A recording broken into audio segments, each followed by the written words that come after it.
திருவருள் முன்னிட்டு திருவருள் முன்னிட்டு இங்கு அமர்ந்திருக்கிற அனைவருடைய திருப்பாதங்களை தொட்டு வணங்கி இப்போது எனக்கு தெரிந்த சிலவற்றை உங்களோடு பகிர்ந்து கொள்கிறேன். சித்தர் நெறியில் முருகப்பெருமான் என்பது எனக்கு கொடுக்கப்பட்ட தலைப்பு. பாலயோகிகள் மிக அழகாக தெரிந்துதான் இதை தந்திருக்கிறார் என்று நினைக்கிறேன். அவருக்கு அருகாமலேயே இன்னொரு பாலகன் அமர்ந்திருக்கிறார், தம்பிரான் என்று சொல்லி என்கிறார். நாம் எல்லோரும் அவர்களை சுற்றி அமர்ந்திருக்கிறோம். நானும் உங்களோடு பயில்கின்ற மாணாக்கன் என்ற வழியிலே சிலவற்றை சித்தர்கள் உடைய நெறியில் காண்கின்ற சிலவற்றை உங்களோடு நான் பகிர்ந்து கொள்கிறேன். அதற்கு இந்த இடம் மிக பொருத்தமான இடம் என்று நான் கருதுகிறேன். உலகில் வாழிடங்கள் அந்த காலத்தில் எப்படி இருந்தது என்று பார்த்து உலகம் தோன்றியதிலிருந்து இப்போது நாம் எப்படி இருக்கிறோம் என்று பார்க்கிறது வரை சுருக்கமாக ஒரு பதிவை உண்டாக்கினால் ஒழிய சித்தர்களை பற்றி நாம் புரிந்து கொள்ள முடியாது. அந்த வழியிலே வடக்கு தெற்கு கிழக்கு மேற்கு என்றெல்லாம் திசைகளை நினைத்து நாம் திக்கு முக்காடி கொண்டிருக்கிறோம். இந்த நிலையிலே சில உண்மைகளை முன்வைத்து நாம் செல்வோம். மாயிருள் ஞானம், அருட்பெருஞ்சோதி தயவு, அணு அண்டகோளங்கள், விண்கற்கள், தூசு, புகை மண்டலம், மேகமூட்டங்கள், கேலக்சி, நட்சத்திர மண்டலங்கள், அக்னி மண்டலம், சூரிய மண்டலம், சந்திர மண்டலம், பால்வெளி, பரவெளி, அண்டம், பேரண்டம், அண்டாண்டம், இவற்றிடையே நாம் வாழும் உலகம். இந்த நாம் வாழும் உலகத்தை பற்றி சொல்லுகிற போது சில உண்மைகளை இங்கே சொல்ல வேண்டியிருக்கிறது. பல்லுஊழி காலங்களை நாம் கடந்து வந்திருக்கிறோம். நமக்கு தெரிந்து மக்கள் வாழ்ந்த இடம் மலையும் மலையை சார்ந்ததாக இருந்தது. அப்படி பார்க்கிற போது அன்றைய காலத்தில் மக்கள் தோன்றி அசைந்து கொண்டிருந்த இடம் 2 மலைகளை சார்ந்திருந்தது. ஒன்று இந்தியம், மற்றொன்று அச்சாக ஆணிவேராக உலகத்திற்கே உச்சமாக விளங்குகின்ற இறைவன் வாழ்ந்த மலை, அது இமயமலை. இமயமலையை சுற்றி இமயமலைக்கு மேலே வாழ்ந்தவர்கள் ஆசியக்காரர்கள், ஆசியம் என்றும், இந்தியத்தை சுற்றி வாழ்ந்த மக்களை இந்தியம் என்றும் நாம் சொல்லலாம். இதற்கு எடுத்துக்காட்டு இந்தியா என்று நாம் சொல்லுகிறோம், பாரதம் என்று நாம் சொல்லுகிறோம். இமயமலை அதனுடைய தொடர்ச்சியை நாம் எடுத்துக்கொண்டோம் என்று சொன்னால் மத்திய தரைக்கடலில் இருந்து ஆரம்பித்து மலேசியா வரைக்கும் நீங்க வந்து நம்மளுடைய அந்த சிலோன் என்று சொல்லக்கூடிய இலங்கை வரை சென்றால் ஒரு ஓம் போட்டது போல இருக்கும். பார்த்தால் இதை சுற்றி ஆசியம் என்றுதான் முதல்ல இருந்தது. யூரோப் என்று பிரிந்த பிறகு, ரஷ்யா என்று பிரிந்த பிறகு யூரோப், ரஷ்யா, ஆசியம் என்றாகிவிட்டது. இந்தியர்கள் ஆதியில் வாழ்ந்த இடம் இந்தோனேஷியா, மலைவாழ் மக்கள் வாழ்ந்த இடம் மலேசியா, இந்தியா இந்தியாவாக இருக்கிறது. இப்படி மக்கள் தோன்றிய அந்த தோற்றத்திற்கு ஆதாரமாக பார்க்கிற போது விஞ்ஞானத்தோட நாம் ஊடு சென்றால்தான் சித்தர்களை பற்றி நாம் முழுமையாக புரிந்து கொள்ள முடியும். பெருவெடிப்பு சிறாலி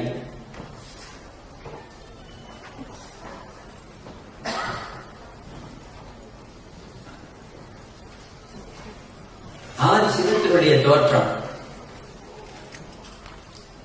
பெருவெடிப்புத்தான். விஞ்ஞானம் இன்று ஒத்துக்கொண்டிருக்கிறது. அருட்பெருஞ்சோதியின் தனிப்பெரும் கருணை என்று நமது சித்தர்கள் எல்லோரும் ஒத்துக்கொண்டிருக்கிறார்கள். ஆதியிலே வெறும் நெருப்பு மட்டும்தான் இருந்தது. சி நெருப்பு, வா காற்று, சிவம் என்பது தோற்றத்திற்கு மூலமாக இருந்தது. நெருப்பும் காற்று மூலமாக இருந்தது, இருந்து கொண்டிருக்கிறது, இனியும் இருக்கும். ஆரம்பத்தில் பிராணசக்தி குறைவாக இருந்த நேரத்தில் வெறும் கண்ணுக்கு தெரியாத அணுக்கள் கூடி புழு பூச்சிகளாகத்தான் இருந்தன. 2ஆம் கட்டத்தில் வருகிற போது வெர்டிபிரேட் அனிமல்ஸ் என்று சொல்லுகின்ற முதுகெலும்பை கொண்ட பெரிய சிறிய பிராணிகள் தோன்றின. டினோசரஸ் போன்றவர்கள் இருந்தன. அந்த முதலாம் மாற்றம், இரண்டாவது மாற்றம் என்று சொல்லுகின்ற நிலைக்கு பிறகு 60 கோடி ஆண்டுகளுக்கு முன்பாக 3ஆம் நிலையில் அந்த ஏற்பட்ட அந்த பிரளயத்திற்கு பிறகு இன்றுள்ள நிலைக்கு நாம் வளர்ந்திருக்கிறோம். விஞ்ஞானம் இதை ஒத்துக்கொண்டிருக்கிறது. கடந்த 10 லட்சம் வருஷ பரிணாம வளர்ச்சி தான் இன்று நாம் அடைந்திருக்கக்கூடிய இந்த விஞ்ஞான வளர்ச்சி. அண்டமெல்லாம் அணுக்கூட்டங்கள் பூத்திருக்கின்றன. அண்டத்தை ஒப்பிடுகிற போது நமது பூமியும் ஒரு அணு போலத்தான். சூரியனுடைய குடும்பம் என்று இதை சொல்கிறார்கள். இங்கேதான் சுப்பரம் பிறக்கிறது. சிவம் என்று சொன்னாலும் சுப்பரம் என்று சொன்னாலும் ஒன்றுதான். சுப் என்று சொன்னால் சைலன்ஸ் என்று பொருள். பரம் என்று சொன்னால் பரம் முழுவதும் ஒரு டோட்டல் சைலன்ஸ் என்று சொல்லக்கூடிய ஒரு பேர் அமைதி குடிகொண்டிருக்கிறது என்றுதான் பொருள். அந்த சுப்பரம் என்பதை முருகு என்று நாம் சொல்லுகிறோம். முந்திய உருவின் விரிவு முருகு. கா என்றால் விரிவு, மு என்றால் முந்தியது, உரு என்றால் தோற்றம். எப்போது உலகம் தோன்ற ஆரம்பித்ததோ அப்போதே முருகன் தோன்றிவிட்டார். சிவம் வேறு, முருகன் வேற.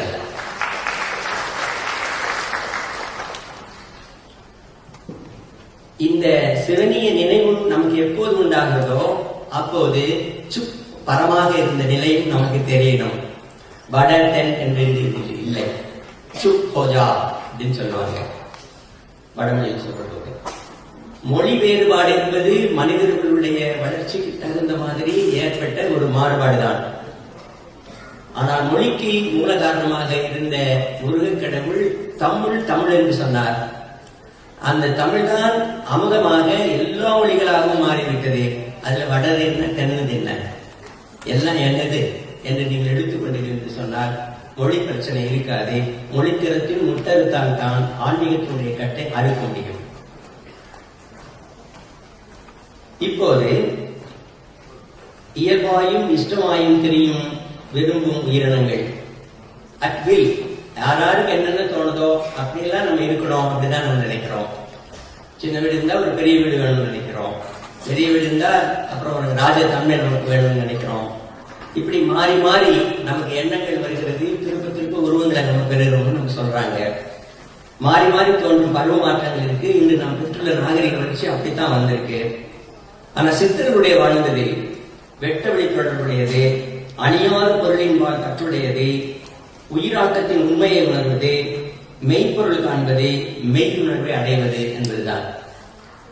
இந்த இடத்துல நாம் என்று சொல்லுகிறோமே, இந்த நாம் யார், இது எங்கிருந்து வந்தது என்று சொன்னால் அழியாத பொருள்களில் இருந்து வந்தது. அழியாத பொருள்கள் இருக்கா? அழியாத பொருள்கள் இருக்கா? ஏதாவது ஒன்று ரெண்டு அழியாத பொருள்கள் சொல்லுங்களேன். நீரா?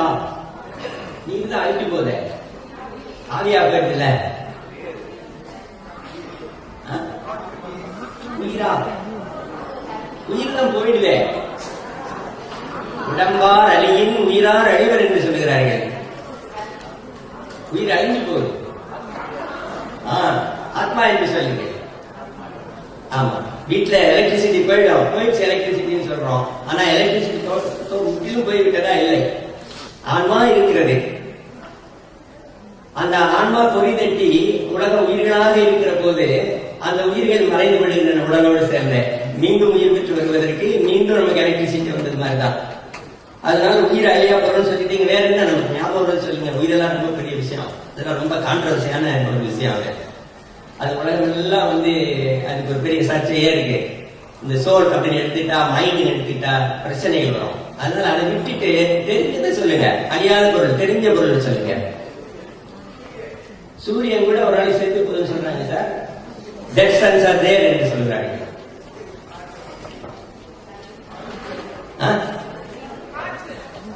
காற்று போயிடுல. காற்று ஒரு அட்மாஸ்பியர் இருந்தா இருக்கு. அப்புறம் காற்று இல்ல என்கிட்ட. எப்படி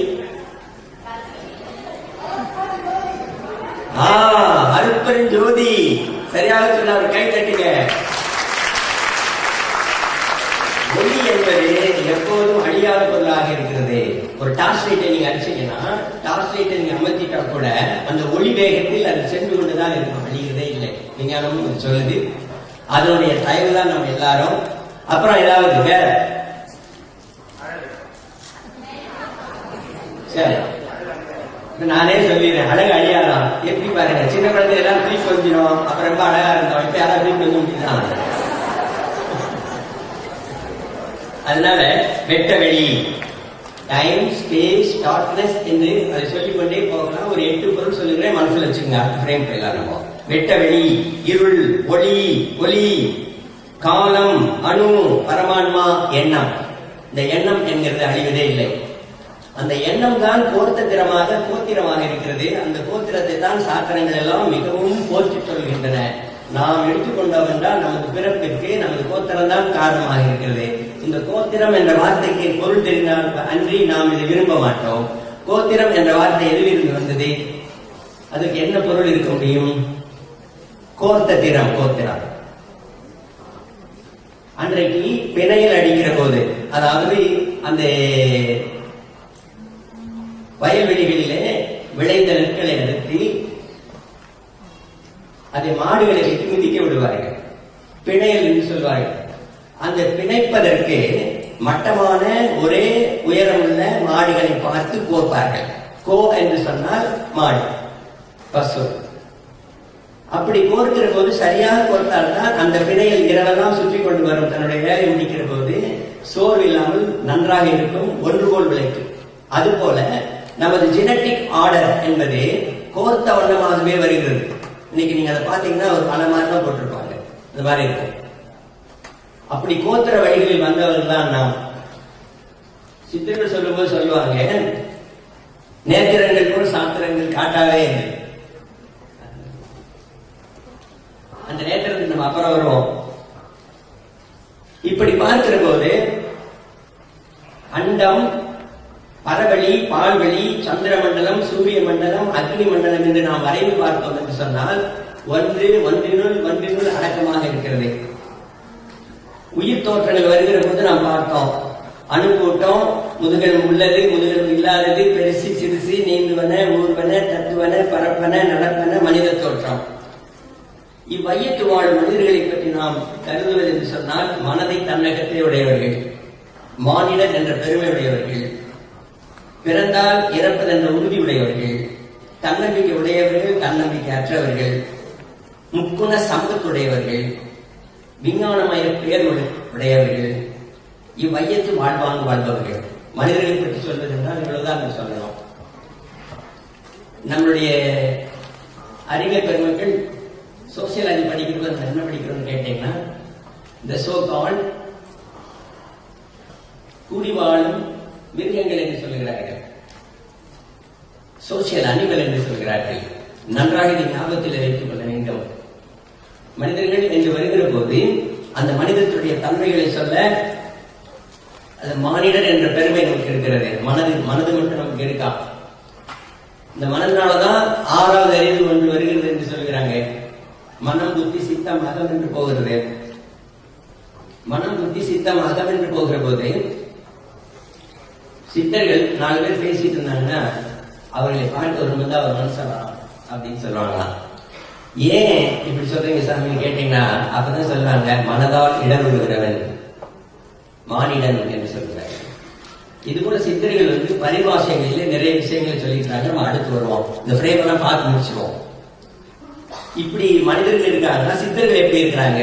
யார சித்தர்னு சொன்னா சித்தர்கள் எப்படி இருக்காங்கன்னா, சிந்தை தெரிந்தவர்கள், நோக்கரிய நோக்குடையவர்கள், சிஎஸ்ஆர் சித்தர், பரம்பார்ப்பான், சரம்பார்ப்பான், பரம்பார்ப்பான் என்று சொல்வார்கள். குணபேதங்கள் அற்றவர்கள், முக்குணம் முக்காலத்தையும் அறிந்து கடந்தவர்கள், செத்து திரிகிறவர்கள். சித்தர்களை செத்து திரிகிறவர்கள் என்று சொல்வார்கள். பிறவா இரவா நெருக்கி பாடுபடுகிறவர்கள். முருகன் பிறவாதவன், இரவாதவன். அவனுக்கு தோற்றமும் இல்லை, மறைவும் இல்லை. எப்போது இந்த உலகம் தோன்றியதோ அப்போதே முருகனும் தோன்றிவிட்டான். முந்திய குரு விரிவுதான் அது. முருகா என்பது அழகு, அந்த அழகு என்பது இயற்கையில் இருக்கிறது. இயற்கை ஒவ்வொன்றையும் பார்த்து நீங்கள் ரசிக்கிற போது உங்களுக்கு இந்த சித்த ஆத்மத்தினுடைய தொடர்பு ஏற்படும். வெறும் மனத்தொடர்பு மட்டும் இல்லாமல் ஆத்மா என்று சொல்லக்கூடிய உயிர் தொடர்பு ஏற்படும். இந்த சித்தத்தையும் ஆத்மத்தையும் இணைக்கக்கூடிய ஒரு நெறி இருந்தாலன்றி நாம் அதை புரிந்து கொள்ள முடியாது. மனம் புத்திக்குள்ளும், புத்தி சித்தத்துக்குள்ளும், சித்தம் அகத்துக்குள்ளும் அமையும். இது இயற்கை உண்மை. அகம் கடவுள் எண்ணம், காட் கான்சியஸ்னஸ். அகம் தன்னைத்தான் உணர எல்லாம் உணர்ந்ததாகிறது. இதுவும் இயற்கை உண்மை. இவ்வியற்கை உண்மைகளை மறந்து மனம் உலக நினைவுகளில் ஒன்றினால் துக்கம், நோய், பசி, பிணி, மூப்பு, சாக்காடு இவ்வியற்கை உண்மைகளை மறந்து மனம் உலக நினைவுகளில் ஒன்றினால், இங்க கவனிக்கும் சித்திரம் என்ன சொல்றாங்க, மனம் கடவுள் விரும்பிய அகத்தில் ஒன்றினால் மரணம் தவிர்க்கலாம் என்பது சித்தருடைய கோட்பாடு. முருகன் அந்த அழகிலே நீங்கள் வைத்து இத்தனை வழிபாட்டு முறைகளை நமக்கு ஏன் வைத்தார்கள் என்று கேட்டால், மெல்ல மெல்ல நம் மனம் ஒரு உருவத்தாளாகிய முருகனை பற்றி பக்தியால் உருகி கசிந்துருகி கண்ணீர் மணிகின்ற போது இறைவன் நமக்கு புகக்கூடிய அற்புதம் விளைகிறது. அதனால்தான் வழிபாடை ஏற்பாடு செய்தார்கள்.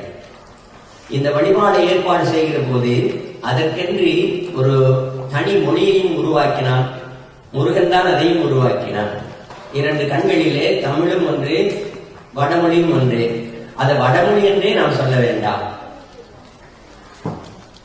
வடமொழி தென்மொழி என்று சொன்னால் நாம் அதை பாகுபடுத்தி பார்க்கிறோம். இறைவனை புகழ்வதற்கு என்று உள்ள ஒரு மொழி, மந்திரங்கள் மிக நிறைந்த மொழி. மந்திரம் என்பவை சொல்லுவரை காப்பாற்றக்கூடியது. மந்திரங்கள் இல்லை என்றால் நாம் இல்லை. நாம் எல்லோரும் 51 அச்சரங்களால் ஆனவர்கள் என்று சித்தர்கள் சொல்லுகிறார்கள். அந்த 51 அச்சரமும் சம்ஸ்கிருதத்தில் இருக்கிறது, தமிழில் இருக்கிறது. நீங்கள் உச்சரிக்கும் விதத்தில் அவர்கள் உங்களுக்கு உதவி செய்வார்கள். முருகன் எல்லாவற்றையும் வென்று காட்சி கொடுக்கிறான். அப்போது 33 கோடி தேவர்களும் மூவர்களும் எல்லா ரிஷிகளும் 48,000 ரிஷிகள் என்று சொல்லுகிறார்கள். யோகிகள், ஞானிகள், சித்தர்கள் எல்லாரும் குழுமி இருக்கிறார்கள். அங்கே பாலகன் மயில் வருகிறார். வந்து நின்று காட்சி கொடுக்கிறார். இந்த காட்சி என்பது தரிசனம். இந்த தரிசனத்தை தான் எல்லா முருகன்களுடைய கோயில்களில் நாம் பார்க்கிறோம்.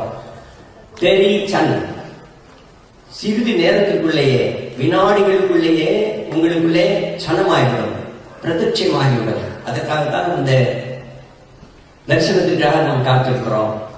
நேற்று ஒரு அம்மையார் சொன்னாங்க, இந்த வீர வாழை அந்த கையிலே ஏந்தி அவர் நடந்து வந்தாராம். அந்த நடந்து வருகிற போது அந்த செங்கோல் என்ற கோல் தன்னை கடக்கிற போது அவருக்கு உள்ளமெல்லாம் பூரித்து அந்த உவகை இன்னதென்று சொல்ல முடியாமல் மயிர்பூச்சி அறிந்து அத்தனை ஒரு இன்பத்தை அனுபவித்தார்களாம். அவர்கள் வெளியில் சொன்னார்கள், நம்மில் பல பேர் அதை அனுபவித்தோம் என்பதை உங்களுக்கு எல்லாமே தெரியும். அப்போ அந்த நிலையை பாருங்கள், தரிசனத்தை பாருங்கள்.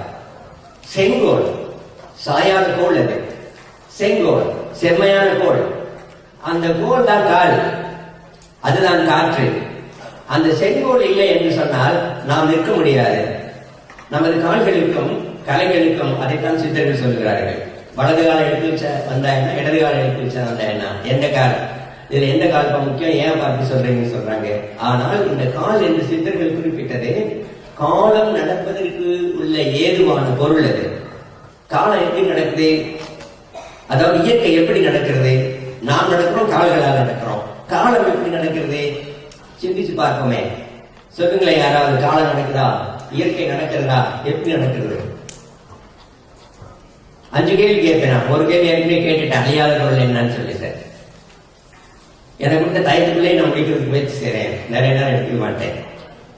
சொல்லுங்க, காலம் எப்படி நடக்கிறது? இடைக்கால், பின்னலைக்கால், அது என்ன கால்? ஆட்டுக்கால், மாட்டுக்கால் இருக்கிற மாதிரி இருக்குது. காற்று. கால் நடப்பது காற்று. அந்த காலத்துல லெப்ட் ரைட் சொன்னா எல்லாத்துக்குமே தெரிஞ்சிருமா. நம்ம ஆளுகளுக்கு மட்டும் வலது இடதுனா வாய தாயன்னு சொன்னா சட்டுன்னு புரியாதான். அதனால ஒரு காலில் ஓலையை கட்டினானா, இன்னொரு காலில் சேலையை கட்டினானா. அந்த பயிற்சி கொடுக்கிறது ஓலைக்கால் சேலைக்கால் ஓலைக்கால் சேலைக்கால்னு சொல்லுவாங்களா, லெஃப்ட் ரைட் அப்படின்னுக்காக. அப்படிதான் பயிற்சி கொடுத்துருக்காங்க மிலிட்ரியில. பிரெஞ்சுக்காரன் மாறினா வெள்ளைக்காரன் கொடுத்துருக்கான், வெள்ளைக்காரன் மாறினா பிரெஞ்சுக்காரன் கொடுத்துருக்கான். இப்படிதான் அழிஞ்சு போயிருக்கோம்.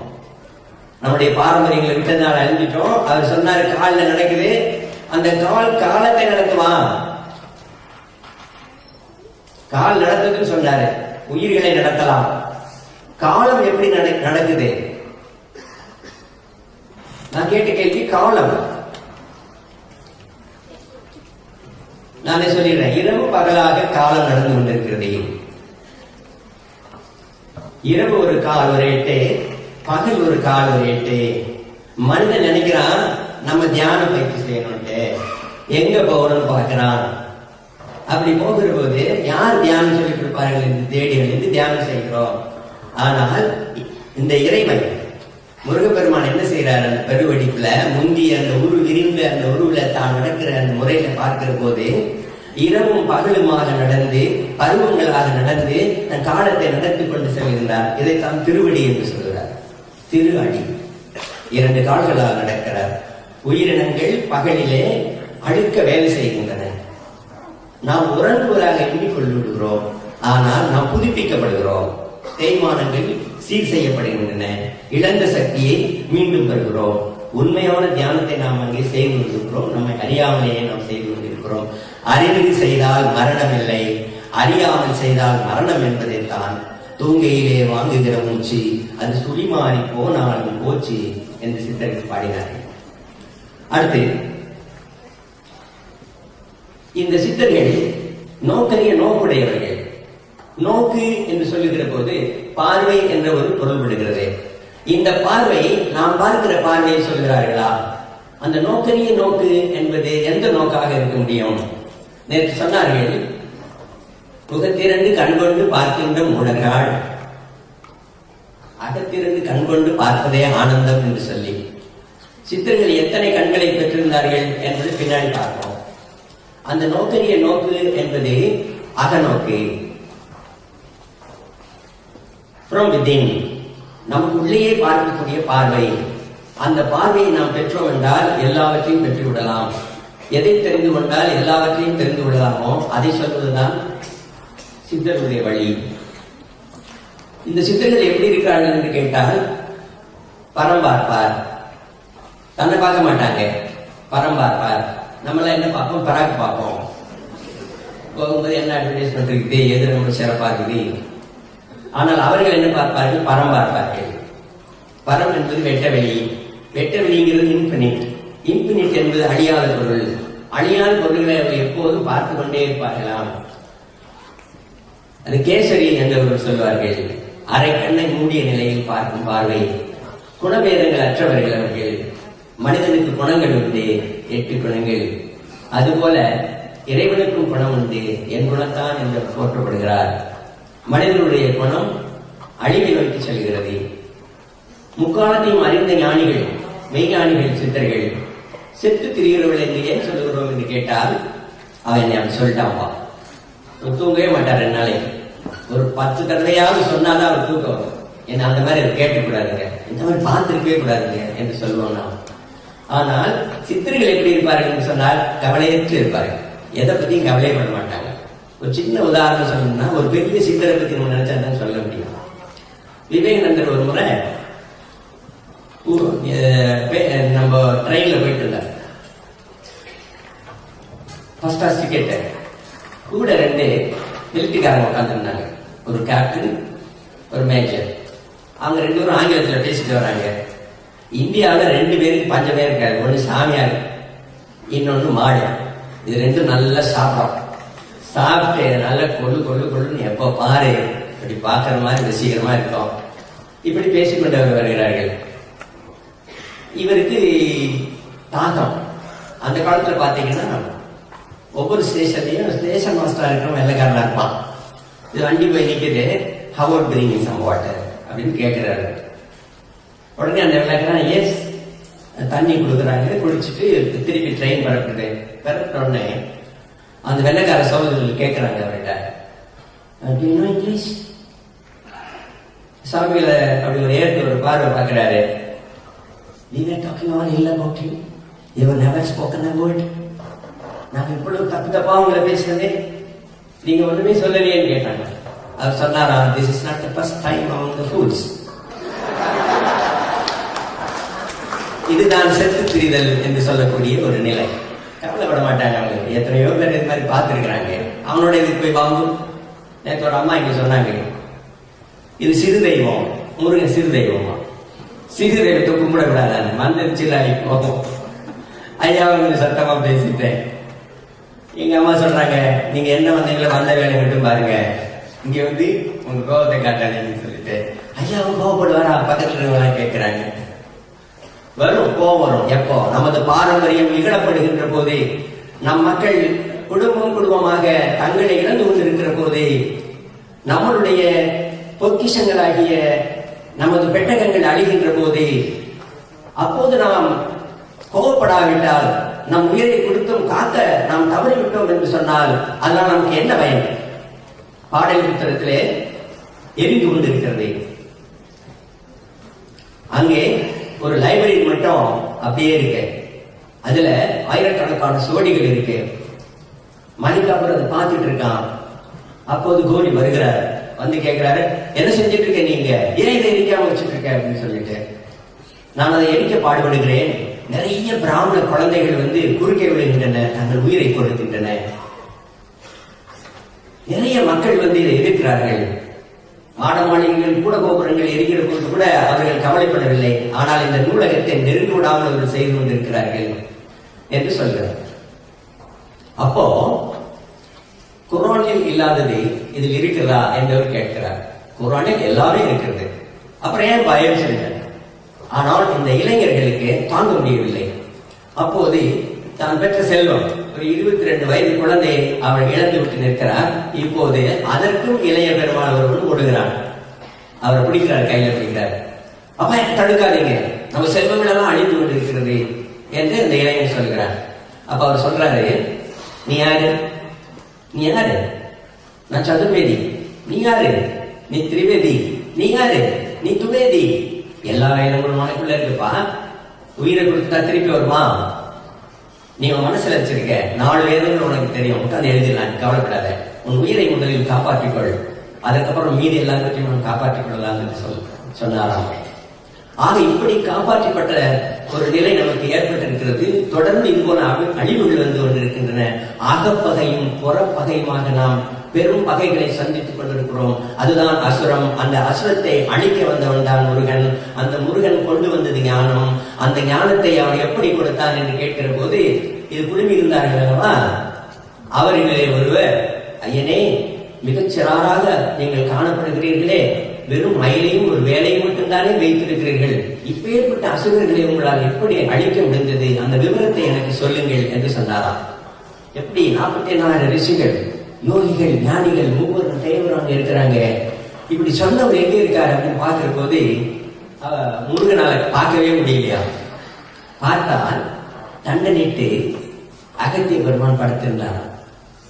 அடியே சேயோன், எனக்கு நீ கூறு என்று கேட்டாராம். அவர் கூறிய அந்த அருமையான வழிதான் சித்தருடைய வழி, சித்தருடைய நெறி. இது எல்லோருக்கும் பொருந்தும்.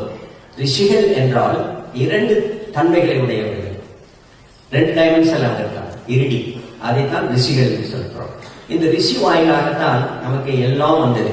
வேதங்கள், உபனிஷத்துக்கள், இவை போன்ற அனைத்துமே. உப நீ சத்து எதை கொடுக்கணுமா? ஆண்டவா, முருகா, உப எங்களுக்கு கொடு, சத்து கொடு, சித்து கொடு, ஆனந்தம் கொடு என்று அவர் சொன்னார். சத்தும் சித்தும் ஆனந்தமும் உனக்குள்ளேயே இருக்கிறது. The characteristics of our soul is omnipotent, omnipresent and omniscient. Without knowing, without use of this, we are all having our own problems. என்ன ப்ராப்ளம்? பசி, பிணி, நோய், சாக்காடு என்று வருகிறது. அந்த பசி ஏன் வருது சொல்ல முடியுமா யாராவது? இது 3வது கேள்வி. பசி ஏன் சார் வருது சொல்லுங்கம்மா. பசி ஏன் வருகிறது? பசிக்குது எல்லாரும் சொல்றோம். சாப்பாட்டுக்கு பின்னாடியே நம்ம இருக்கிறோம். இங்கதான் பசியாடுறதுங்கிற ஒரு நல்ல வார்த்தையை கேட்கிறோம் மலேசியால. சென்னையில எல்லாம் பாத்தீங்கன்னா எந்த சோறு சார் வேணும்னு யாரும் கேட்க மாட்டான். ரா ரைஸ் வேணுமா, பாயில் ரைஸ் வேணுமான்னு கேட்பான். எங்க சார் போறீங்க, என்ன சாப்பிட போறோம் அப்படின்னு சொல்றாங்க.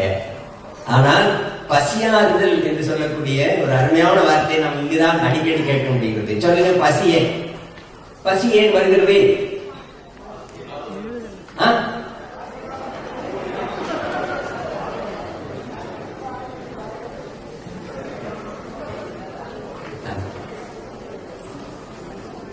அது ஏன் வருது நான் சொல்றேன். அதுக்கு முன்னாடி இந்த அட்டத்தை ஃப்ரேம் போயிடலாம். முக்காலம் அறிந்த ஞானிகள் பிறவார் இரவார் என்றெல்லாம் பார்த்தோம். இப்போ இந்த மனம் ஆத்மா என்று வருகிற போது மனம் பாழ்பட்டு கிடக்கிறது, ஆத்மாவும் அதன் உள்ளே குறுகி போய் கிடக்கிறது. இந்த இரண்டையும் சேர்ப்பதற்கு ஒரு நெறி இருந்தால் தான் முடியும். அதுதான் சித்தருடைய நெறி. அவர் என்ன சொன்னார்? அகத்திய பெருமானுக்கு அந்த நெறிய அருள்கிறார். எப்படி அருள்கிறார்?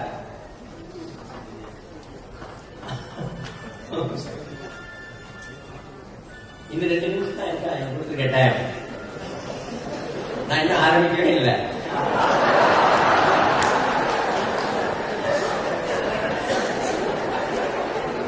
ஆமா, நான் ஒரு 32 ஃப்ரேம் வச்சிருக்கேன். ஃப்ரேம் எடுத்து போனோம்னா நம்ம எல்லாம் ஃப்ரேம் ஆயிடும். ஒரு கேள்வியை கேட்டிருக்காது, நீங்க இன்னும் பதில் சொல்லல. நீங்க எல்லாம் பெர்மிஷன் கொடுத்தீங்கன்னு சொன்னா கூட எவ்வளவு நேரம் அப்படிங்கிறது சொன்னா நான் அடுத்தது போறேன். 5 நிமிடங்கள் தரலாம். ஆமா, இப்படித்தான் இதே மேடையில ஒரு 5 நிமிடங்கள் தருகிறோம். அந்த 5 நிமிடங்களுக்குள்ள ஒரு ஆசீர்வாதம் பண்ணுங்க, ஒரு புஸ்தகத்தை வெளியிடுங்கன்னு சொன்னாங்க இதே மேடையில 2009. 5 நிமிஷத்துல ஒரு புத்தகம் வெளியிடப்பட்டது. 5 பயிற்சிகள் கொடுத்தேன், சித்தாத்ம யோக பயிற்சி. அதனால நிச்சயமா 5 நிமிஷங்கள் ரொம்ப பெருசு. இப்ப கொடுத்தலாம். நம்ம அதாவது நமக்குள்ளே தத்துவங்கள் குறைகிற போது நமக்கு பசிதாகம் வருகிறது. தரை தத்துவம், தண்ணீர் தத்துவம். இந்த தரையும் தண்ணீரை தவிர நாம் தாண்டவே இல்லை. கூரையோடு சோர் என்று அடைகிறோம் என்று சித்தர்கள் சொல்கிறார்கள். பசிக்குது, தண்ணீர், நம்முடைய தரை தத்துவம் குறைந்து விடுகிறது. பஞ்சபூதங்களால் ஆனது நம்முடைய உடம்பு. இந்த பஞ்சபூதங்களிலே ஒரு பூதத்தினுடைய குறைபாடு ஏற்படுகிற போது அது ஞாபகப்படுத்துது. அப்பா நான் உள்ள இருக்கேன்டா, எனக்கு போடு. ஆக சாப்பாடு என்று சொல்கிறார்கள். சிந்தனை இல்லாது வெறும் சோறை மட்டுமே நினைச்சிட்டு இருந்தால் அது சாவுப்பாடாம். அதனால பசி மட்டும் ஆட்டிக்கணும்பா அப்படின்னு சொல்றாங்க சித்தர்கள் சொல்றாங்க. தாகமும் அது போல. அப்ப எந்த தத்துவம் உங்களுக்குள்ளே குறைகிறதோ அந்த தத்துவத்தை நிறைவு செய்வதற்காக இயற்கை உங்களை நல்லபடியாக செய்து கொண்டே இருக்கிறது. ஆனால் நீங்கள் இயற்கையை விட்டு வெகு தூரம் சென்று விட்டீர்கள். அந்த இயற்கையிலிருந்து நீங்கள் திருப்பி வர வேண்டும் என்று சொன்னால் நாம் மீண்டும் இயற்கைக்கு செல்ல வேண்டும். சித்தர்கள் என்ன சொன்னாங்க? மூச்சு அடக்கினாங்க. மூச்சடக்கும் யோகியர்தம் 32 நிலைக்களமோ என்று நம்ம எல்லாம் பாடுறோம். மூச்சு அடக்கிட்டே இருக்க முடியுமா? முடியவே முடியாது. எப்படி முடியும்? மூச்சு அடக்கிட்டு இருக்க முடியும்? சுருக்கமா சொல்லணும்னு சொன்னா, நீங்களும் அப்படிதான் பிறந்திருக்கிறீங்க, நீங்களும் அப்படித்தான் வளர்ந்திருக்கிறீங்க. அன்னையினுடைய வயிற்றிலே நாம் இருக்கிற போது மூச்சு விட்டுட்டா இருந்தீங்க இல்ல. நீங்கள் மூச்சு விடாத போதுதான் நீங்கள் வளர்ந்து வந்தீர்கள், ஒரு முழுமை அடைந்தீர்கள். மூச்சு விட்ட பிறகுதான் நமக்கு மீதெல்லாம் வருது, பசி தாகம் எல்லாம். அன்னையினுடைய மடியிலே வருகிற போது அவர் தான் அவையெல்லாம் ஏற்றுக்கொண்டார். 3 விதத்திலே நமக்கு பந்தம் இருந்தது. ஒன்று நல்ல பந்தம், இன்னொன்னு கெட்ட பந்தம். இது 2 ரத்தத்தில் இருந்தது. கோத்திரமாக இருந்தது, ஜெனட்டிக் ஆர்டர்ல இருந்தது, அவர்களுடைய பரப்பு விகாரங்களுக்கு தகுந்த மாதிரி இருந்தது. 3வது ஒன்று இந்த ஸ்டெம் செல்ஸ் என்று இப்போது சொல்லி ஆராய்ச்சிகள்லாம் பண்ணிட்டு இருக்காங்க பார்த்தீங்களா, அது இருக்குதாங்க. அது அன்னையினுடைய லிவர் என்று சொல்லக்கூடிய கல்லீரலும் நமது கல்லீரலுக்கும் தொடர்புடையதாக இருந்தது. அதில் தான் நாம் வளர்ந்தோம். இந்த கல்லீரல் தொடர்பு நாம் கொண்டு விட்டோம் என்று சொன்னால் மீதி எல்லாவற்றையும் எடுத்துக்கொள்ளலாம். ஆனா இந்த கல்லீரல் நம்ம எப்படி தொடர்பு கொள்றோம்னா, அம்மா வெளியே வந்த உடனே கொஞ்ச காலத்துக்கு பால் கொடுத்து நம்மளை காப்பாத்துறாங்க. அதுக்கப்புறம் இயற்கையில நீ போடான்னு விட்டுறாங்க. இந்த உயிர்கள் எதுக்காக வந்திருக்கிறது? தாம் வந்த நிலை அடைவதற்காக, அதாவது தம் சொந்த நிலை அடைவதற்காக. அப்ப எல்லாரும் என்ன சொல்றோம்? நாம் பிறந்தோம், வாழ்கிறோம், மடிவோம் என்று நினைக்கிறோம். டெத் இஸ் ஷூர் என்று நாம் சொல்லுகிறோம். அப்படித்தான் நினைச்சுட்டு இருக்கோம். ஆனா சித்தர்கள் சொல்லல, மரணமில்லாத பெருவாழ்வு என்று சொல்லுகிறார்கள். அந்த மரணமில்லாத பெருவாழ்வுக்கு நம்ம எங்க போறோம் கேட்டா திருப்பி முட்டைக்குள்ளதான் போறோம், அம்மாவுடைய வயிற்றுக்குள்ளதான் போறோம். அந்த நிலையை சொல்வதுதான் சித்தர்களுடைய முக்கிய பங்காக இருக்கிறது. நான் நினைக்கிறேன் ஒரு அரை நேரத்துக்கு சொல்ல முடியாது, ஒரு 5 நிமிஷம் அவங்க கொடுத்திருக்கிறாங்க. ஐயா எத்தனை நிமிஷம் ஆயிருக்கு? இப்போ ஆயிடுச்சு 5 நிமிஷம் இல்ல இல்ல இருக்கா? நான் பார்க்கல, டைம் பார்க்கல. இன்னொரு 5 நிமிஷம் கொடுக்குறேன்னு இருக்காங்க. எல்லாத்துக்கும் சம்மதம் தான் நம்ம போகலாம் வேற. ஆமா, அதாவது ஒரு கேள்வி கேட்டேன். கால் அப்படின்னு சொன்னோம், பசியே வருதுன்னு சொன்னோம். இப்படி பசி தாகத்தை நிரப்பிக் கொண்டே இருந்தோம் என்று சொன்னால் பிணி, மூக்கு, சாக்காடு என்று வரும். பிணி வராமல் இருக்கிறதுக்கு நம்ம என்ன செய்யணும்? அதுக்கு சித்தர்கள் ஏராளமான வழிகளை சொல்லியிருக்கிறாங்க. அதுக்கு தான் சித்த வித்தைகள் இருக்கு. சித்த வித்தைகள் என்று சொல்லக்கூடியவர்களை மட்டும் சொல்லிட்டு நான் நிறுத்திக்கிறேன். நான் இங்க சித்த வித்தைகள் மூச்சுல கலையா வச்சிருக்காங்க. இந்த மூச்சு கலை அப்படின்னு பாத்தீங்கன்னா இதுவரைக்கும் தண்ணீர், ஆகாரம் என்கிறது வாயை பற்றி மட்டும்தான் இருக்குது.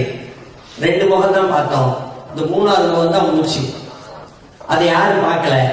கடவுள் பாருங்க, ஒரு 1 இன்ச்சுக்குள்ள 2 ஓட்டையை வச்சிருக்காரு. மூக்கு துவாரம் ஒண்ணுல போறது, இன்னொன்னுல போறது இல்ல.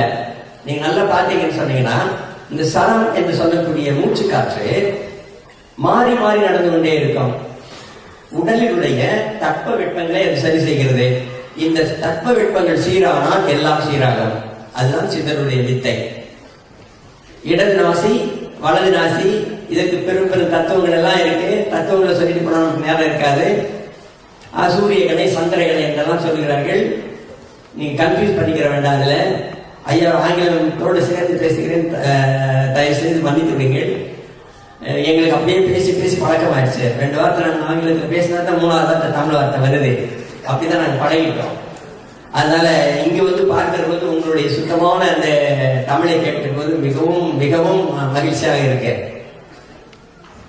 இந்த 2 கலைகளையும் நாம் சரியாக வைத்துக் கொண்டால் எல்லாவற்றையுமே சரியா வச்சுக்கலாம். அதனால வந்து அவர் ஒரு கணக்கு போடுகிறார்கள். நாம் இழுக்கிற காத்துல ஒரு அங்குல கணக்கு போடுறாங்க. அது எப்படின்னு கேட்டீங்கன்னா 12 அங்குலம் நாம் இழுக்கிற அந்த காற்றில் 4 அங்குலம் வீணாகி 8 அங்குலம் மட்டுமே உபயோகப்படுத்தப்படுகிறது. இந்த 8ஐயும் 4ஐயும் நீங்கள் கருதி 12ஆக முழு உயிர்ப்பை நீங்கள் பெற்றீர்கள் என்று சொன்னால் மரணமில்லை என்று சொல்லுகிறார். அல்லது நீங்கள் அழியாத பொருள்களோடு தொடர்பு வைத்துக் கொண்டிருந்தீர்கள் என்று சொன்னால் உங்களுக்கு மரணமில்லை என்று சொல்கிறார்கள். உச்சியை நச்சி இன்பம் கொள்வார்க்கு நமனில்லை என்று சொல்கிறார்கள். வழக்கை இடக்கை 2ஐயும் மாற்றி துதிக்கையால் உண்பாருக்கு சோரமும் வேண்டாம், சோர்வே வராதாம். இருக்கலுமாமே, எப்போது நம்ம இருந்துட்டே இருக்கலாமா. இரக்கமும் வேண்டாம் என்று அடுத்த வழியை சொல்லுகிறார்கள். ஆக இந்த மூச்சை வைத்தே எல்லாவற்றையும் சரி செய்து விடலாம். அதனால அன்றைக்கு கொடுத்த அதே பேச்சு இன்னைக்கு கொடுக்கிறேன். பாடும்போது கூட அவங்க 2 இருமல் இருமிட்டு தான் பாடினாங்க. அருமையான பாட்டு. அவர்களுக்கு அந்த தொந்தரவு இருந்தது. எந்த மெடிசனும் இல்லாம வலது கண்ணில் காற்றை வாங்கி இடது கண்ணில் காற்றை விட்டு, இடது கண்ணில் காற்றை வாங்கி வலது கண்ணில் காற்றை விட்டார். 3 சைக்கிள் நீங்க செய்வதற்குள்ளேயே இந்த ரன்னிங் நோஸ் என்று சொல்லக்கூடிய மூக்கொழிவு நின்று போயிடு. சார் யாருக்காவது செய்து பாருங்க. இந்த காற்றை இழுக்கிற போது நினைவுங்கள் வலது கண்ணில் நீங்கள் இழுப்பதாக. ஒரு மூச்சு இழுத்துட்டீங்க, விடும்போது இடது கண்ணில் அதை விடுங்க. அந்த இழுத்த காற்றை விடுங்க. திருப்பி அதே கண்ணில் மீண்டும் காற்றை இழுங்க. நீங்க மூச்சு இழுக்கிறது மூச்சு தான் இழுக்குங்க. You have to assume as if you are inhaling through your body cells. அதான் உள்ள மிக முக்கியமான ஒன்று. இந்த கலைகள் 2 மாறுகிற போது, வழக்கை இடக்கை 2 மாறுற போது துதிக்கை என்ற ஒரு 3வது நிலையை நாம் பிடிச்சுக்கிறோம். சுழுமுனை என்றதை சொல்லுகிறோம். அது ரொம்ப பெருசா நம்ம கண்டுபிடிக்கிறது ரொம்ப கஷ்டம். இப்ப இங்க சொல்ல முடியாது. ஆக இந்த 2 கலைகளை பயன்படுத்திய எல்லா நோய்களையும் போக்கி விடலாம். நேற்று ஒரு சகோதரி தன்னுடைய குழந்தையை பற்றி சொல்லி இனிப்பு நீர் இருப்பதற்கு ஏதாவது உங்களிடம் இருக்கிறதா என்று கேட்டார்கள். அவர்கள் இங்கு வந்திருப்பார்கள் என்று நினைக்கிறேன். நாளை சொல்லுகிறேன் என்று சொன்னேன். என்னுடைய இந்த நீண்ட பேச்சில சொல்ல முடியாமல் போயிருக்கிறது. அவர்களுக்காக நான் எழுதி கொண்டு வந்திருக்கிறேன். இருந்தால் இதை வாங்கிக் கொள்ளுங்கள், எழுதி வைத்துக் கொள்ளுங்கள். அதுபோல செய்யுங்க, சரியாயிடும். எல்லாத்துக்குமே மனமுறை மருந்து இருக்கிறது. அதுதான் சித்தர்களுடைய செய்தி. நான் இங்கே சொல்லக்கூடிய மிகப்பெரிய செய்தி. நீங்கள் மருந்துக்காக அலைந்தீர்கள் என்று சொன்னால் பின்னாடி நாம் மிகவும் கஷ்டப்பட வேண்டியது இருக்கும். சித்தர்கள் அதை முதலே தெரிஞ்சிட்டு மனதாலே, அதாவது தியானம், தேக பயிற்சி, யோக பயிற்சி, இருக்கைகளால் மட்டுமே நீங்கள் பல வியாதிகளை குணப்படுத்தி விடலாம். குறிப்பா பாத்தீங்கன்னா இப்ப சின்ன குழந்தைகள் கூட இந்த மூலம் என்ற நோய் வருகிறது. இந்த மூலம் என்ற நோய்க்கு அர்த்த பத்மாசனம் போட்டு நீங்கள் அமர்ந்தால் நான்கே நாட்களில் அந்த மூல நோய் குணமாயிடும். ஆனா நம்ம ஒரு ஆபரேஷன் பண்ணி 2 ஆபரேஷன் பண்ணி அதுக்கப்புறமும் முடியாம இருக்கிறாங்க. அடியனிடம் வருகிற போது வெறும் இருக்கை மட்டுமே அவர்களுக்கு துணை செய்தது. நீங்கள் அந்த அர்த்த பத்மாசனத்தில் உட்கார்கிற போது மூச்சு மாறி நடக்கிறது. இப்ப இடது காலில் உட்கார்ந்தீங்கன்னா வலது சரம் ஓடும், வலது பக்கம் உட்கார்ந்தீங்கன்னா இடது சரம் ஓடும். அதே சமயத்துல ஆசன வாய்கள் இருக்கப்பட்டு தளர்த்தப்பட்டு இப்படி அங்கே ஸ்டிமுலேஷன் என்று சொல்லக்கூடிய உணர்வை உண்டாக்குகிற போது அது குணப்படுத்தி விடுகிறது. இதே போல நீங்கள் பரத்தை பார்த்து கொண்டு எல்லா காரியத்தையும் நீங்க நடத்துங்க, எல்லாத்திலும் வெற்றி ஆயிடுங்க. அதாவது நெற்றி போட்டில் நினைவு வைத்து எல்லா காரியங்களையும் நீங்க செய்யுங்க. அதுதான் நம்ம கொட்டு வைக்கிறோம். நல்ல ஒரு ஞாபகத்தில் வச்சுக்கோங்க, தமிழக பெண்கள் மட்டும்தான் தங்களுடைய கணவன்மார்களை அத்தான் என்று அழைப்பார்கள். இந்த அத்து என்பது ஒரு சத்து, அதாவது அந்த மந்திரத்தினுடைய உட்பொருளாக ஒவ்வொருக்குள்ளேயும் இருந்து இயங்கிக் கொண்டிருக்கிற ஒரு மாபெரும் வெளிச்சம். சத்தத்தினுள்ளே சதாசிவம் காட்டி சித்தத்தினுள்ளே சிவலிங்கம் காட்டி என்று சொன்னார் அவர் சொல்கிற போது, இந்த சத்தத்தினுள்ளே சதாசிவத்தை நீங்கள் பார்க்க முடியும் என்று சொன்னால் நிச்சயமாக நாத பிரம்மத்துக்குள் இருப்பீர்கள். ஒரு 6 மாதமாவது நீங்கள் நாத பிரம்மத்துக்குள் இருக்கக்கூடிய சக்தி உங்களுக்கு வரும் என்று சொன்னால் எல்லா நோய்களையுமே போக்கி விடலாம். சிவலிங்கம் என்பது நம்முடைய எண்ணத்தின் வாயிலாக வரக்கூடிய வெளிச்சம் தான். அந்த வெளிச்சமாகத்தான் முருகப்பெருமான் இருக்கின்றார். அதாவது முந்தி உருவாகிய கரு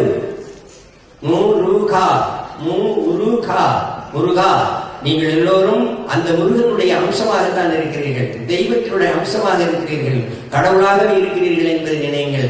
நான் டாக்டர், நான் என்ஜினியரு, நான் மந்திரி, நான் சாதாரண சேவகன் என்று நாம் நினைத்துக் கொண்டிருந்தோம் என்று சொன்னால் அதற்குரிய பலன் தான் கிடைக்கும். அதனால் மரணமில்லாத பெருவாழ்வு தான் சித்தர்கள் சொன்ன வழி. அந்த சித்தர்கள் சொன்ன நெறிதான் இனிமேல் நமக்கு நெறியாக இருக்க முடியும்.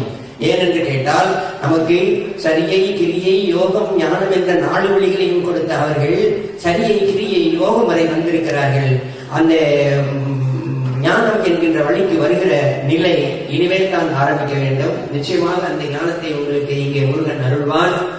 இந்த ஒரு நல்ல செய்தியை நான் இங்கே சொல்வதற்கு எனக்கு வாய்ப்பளித்த இந்த மாபெரும் சபைக்கு இதை இதுவாரும் செல்வடித்துக் கொண்டிருந்த உங்களுடைய எல்லாருடைய இதயத்தில் குடிகொண்டிருக்கிற அந்த ஆதிபராசக்தியை வணங்கி, தம்பிரானவர்களை வணங்கி, எம்பிரான் யோகி பாலயோகிகளை வணங்கி, அவை தலைவரை வணங்கி அமைகின்றேன்.